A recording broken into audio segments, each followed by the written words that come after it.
RA 544, Batas ng Civil Engineer. Hey guys, welcome to Konkretong Kaalaman. Civil Engineering Simplified para sa lahat.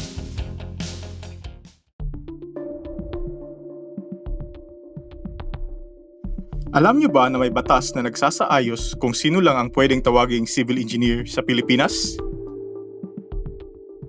Today, we'll talk about Republic Act No. 544, also known as the Civil Engineering Law of the Philippines. Tara, himayin natin to sa pinakakongkreto at simpleng paraan. Naipasa ang Republic Act No. 544 noong June 17, 1950 sa ilalim ng administrasyon ni President Elpidio Quirino. The goal? To regulate the practice of civil engineering para masiguro na ang mga gumagawa ng ating mga tulay, gusali, at daan ay may sapat na kaalaman at responsibilidad. Since then, ito na ang naging batas na sandigan ng mga civil engineers sa Pilipinas. Under this law, only licensed civil engineers ang pwedeng magplano, magdisenyo, at mag-supervise ng construction projects tulad ng roads, bridges, buildings, water systems, at drainage systems. Pumirma ng plans, designs, specifications, at estimates for civil works. Mag-inspect at mag-supervise ng mga project para masiguro ang kaligtasan ng publiko. Ibig sabihin, kung may itatayong structure, dapat may civil engineer na may lisensya dahil sa kanya nakasalalay ang katatagan at kaligtasan nito.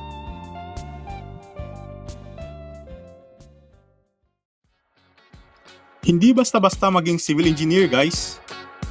Ayon sa RA 544, kailangan mong magtapos ng Bachelor of Science in Civil Engineering sa accredited university, pumasa sa Civil Engineering Licensure Examination conducted by the Professional Regulations Commission o PRC, at mag-take ng oath of profession, officially becoming a licensed civil engineer. Once licensed ka na, doon mo na legal na ma-practice ang profession mo.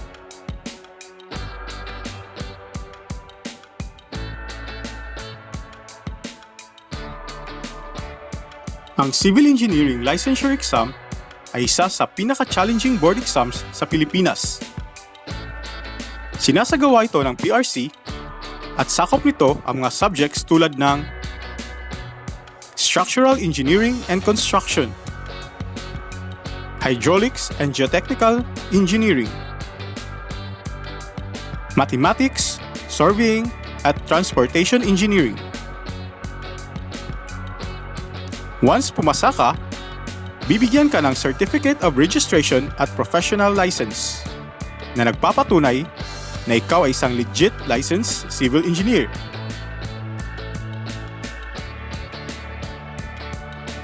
Pero tandaan, may kaakibat na responsibilidad ang lisensya mo.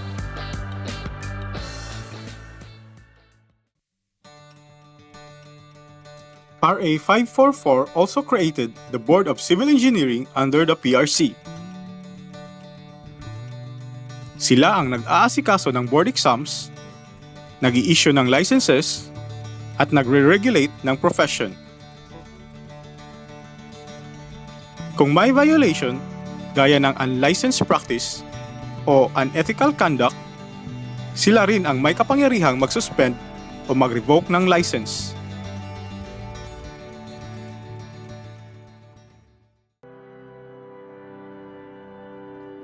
Strict ang RA 544 pagdating sa public safety. If someone pretends to be a civil engineer or signs plans without a license, they can face fines up to 1,000 pesos. Remember, 1950 rates. Imprisonment up to 6 months. Although maliit na amount ito today, pero ang prinsipyo malinaw. Engineering is not just a skill, it's a responsibility to public safety.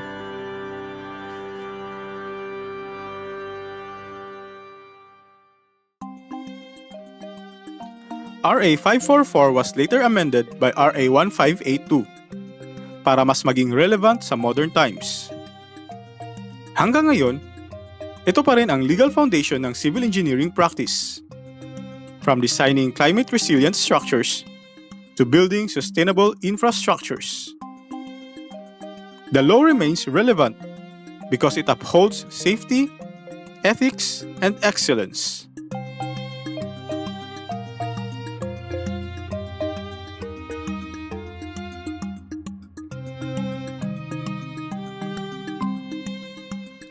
Hindi lang ito para sa mga engineer.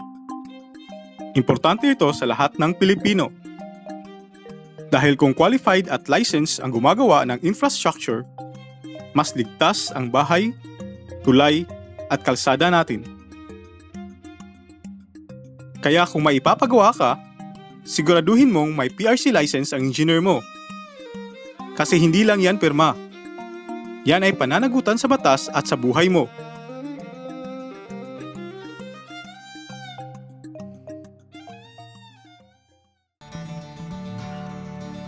Republic Act No. 544 reminds us that civil engineering is not just about building structures.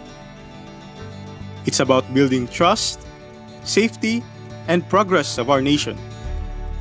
Kaya kung pangarap mo maging civil engineer, always remember, practice with integrity, serve with excellence, and always build for the Filipino people.